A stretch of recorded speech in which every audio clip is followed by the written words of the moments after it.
তীব্র গরমের হাত থেকে রক্ষা পেতে প্রতিদিনের মতো রবিবার দুপুরে রাজধানী আগরতলা খেজুর বাগানের রানীপুকুরে নানা বয়সী প্রচুর সংখ্যক মানুষ স্নান করতে আসেন।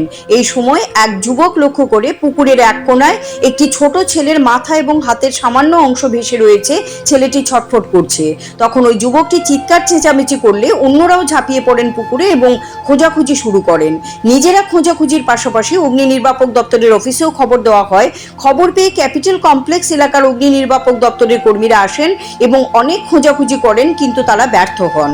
এরপর জাল এনে পুকুরে তল্লাশি চালানো হয়, তারপরও খুঁজে পাওয়া যায়নি কোনো দেহ বলে সংবাদ মাধ্যমকে জানিয়েছেন ক্যাপিটাল কমপ্লেক্স এলাকার অগ্নি নির্বাপক দপ্তরের অফিসের ওসি প্রদীপ কুমার দাস। পরবর্তী সময় বিপর্যয় মোকাবিলা বাহিনীর কর্মীরা এসে খোঁজাখুঁজি করছে, এখনো কোনো দেহ উদ্ধার হয়নি। পুকুরের ঘাটে এক কিশোরের হাফ প্যান্ট খোলা রয়েছে দেখে মানুষের সন্দেহ হয়তো এখনো পুকুরের তলায় পড়ে রয়েছে মৃতদেহ। নিউ ক্যাপিটাল কমপ্লেক্স থানার পুলিশ সহ কৌতূহলের জনতা ভিড় জমিয়েছেন পুকুর পাড়ে।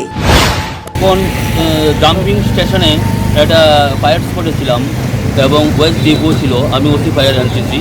ওইখান থেকে জানতে পারলাম যে রানী পুকুরে একটা ছেলে নাকি স্নান করতে গিয়েছিল, ভাসিয়ে গেছে।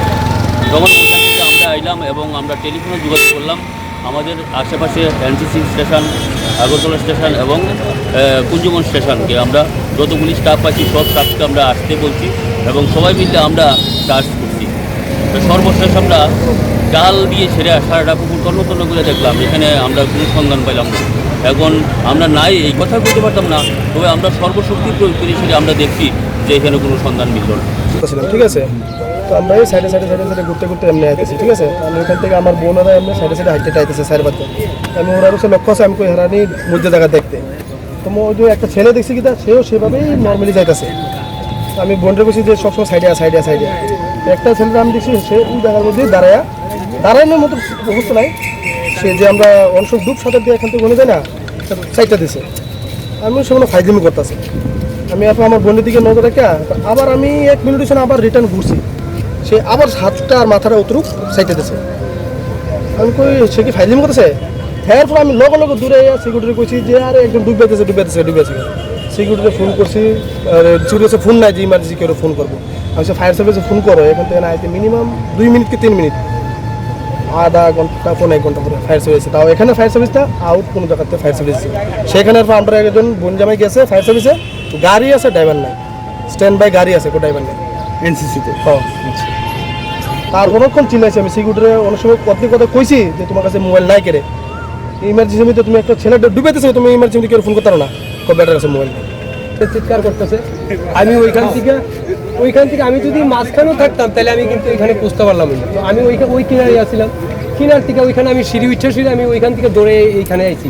দৌড়ে এখানে প্রথম আমি ঝাঁপ দিচ্ছি জল।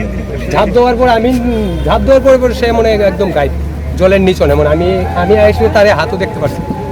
তখন আমি ওইখানে প্রথম ওইখানে খোঁজ করছি, তারপরে আরও 2-3 জন পোলাপাই নাইছে ওইখানে এসে জলে নেমবার সাথে তারা আমার সঙ্গে তারা একটু খবর করছে, কিন্তু তারপর আমরা কিন্তু 1 মিনিটের সময়টা যদি হাতে থাকতো, আমি যদি এখানে এসে তার হাতও যদি দেখতে পারতাম, অবশ্যই আমি মানে অপ্রান্ত চেষ্টা করলাম। কিন্তু দুঃখের বিষয় এখানে সেটা তার এই জলের মধ্যে আর কিছুই দেখতে পাচ্ছি।